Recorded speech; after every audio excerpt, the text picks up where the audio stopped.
இந்த நூற்றாண்டின் மிக முக்கியமான நாள் இன்று.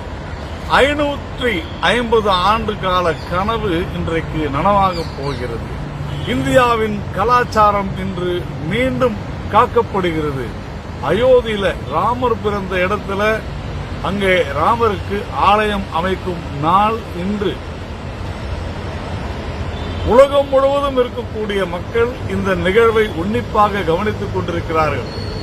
இந்தியாவில் எங்கு பார்த்தாலும் கோலாகலம், கொண்டாட்டம், மகிழ்ச்சி, அமைதி, மிக அருமையான ஒரு நிகழ்வை நம்முடைய நாடு இன்றைக்கு எதிர்கொண்டிருக்கிறது. ஆனால் தமிழகத்தில் ஒரு சில தவறுகள் நடைபெற்றுக் கொண்டிருக்கின்றன. தொடர்ந்து நேற்று முதல் இன்றைய நிகழ்வை கொண்டாடுவதற்கு தமிழக காவல்துறை பல இடங்களில் தடை ஏற்படுத்தி வருகிறது என்பது உண்மைதான். ஆனால் இந்து அறநிலையத்துறையினுடைய அமைச்சர் திரு சேகர் பாபு அவர்கள் இதை மறுத்து வருகிறார். அரசாங்கம் இதை மறுத்து வருகிறது.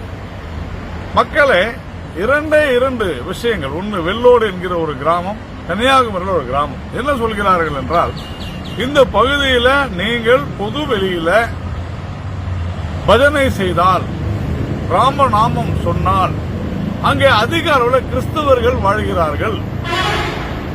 இங்கு நீங்கள் இன்னொரு மதம் குறித்த பிரச்சாரமோ அல்லது வேண்டுதலோ செய்தால் அங்கு மத கலவரம் உருவாக வாய்ப்பு இருக்கிறது, சட்டம் ஒழுங்கு சீர்கேட வாய்ப்பு இருக்கிறது என்று சொல்கிறார்கள். நான் கேட்பது ஒன்றே ஒன்றுதான். காவல்துறை கையெழுத்து போட்டு தெளிவாக எழுதி கொடுத்திருக்கிறாங்க.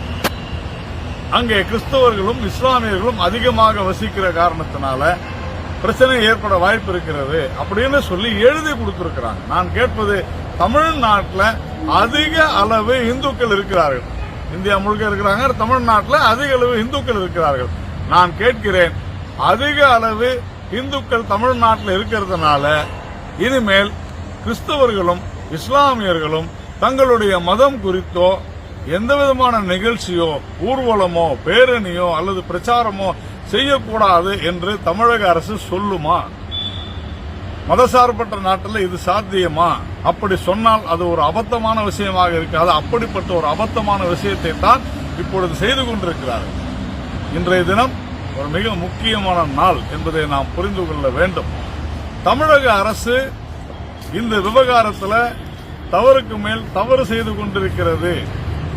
முதலமைச்சர் மு.க. ஸ்டாலின் அவர்கள், அவருக்கு தெரிந்து நடக்கிறதா தெரியாமல் நடக்கிறதா என்று தெரியவில்லை. பெரும்பான்மை மக்களுடைய அதிருப்தியை சம்பாதித்துக் கொள்ளாதீர்கள்.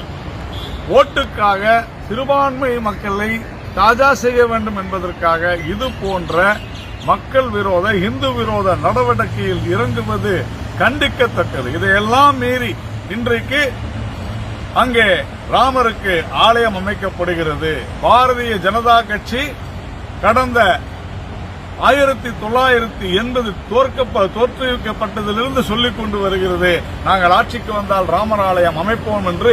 இன்று அமைத்து விட்டோம். வரக்கூடிய தேர்தலில் ராமர் ஆலயம் அமைத்து விட்டோம் என்று கண்டிப்பாக எங்களுடைய தேர்தல் அறிக்கையிலே சொல்லுவோம். ஜெய் ஸ்ரீராம்.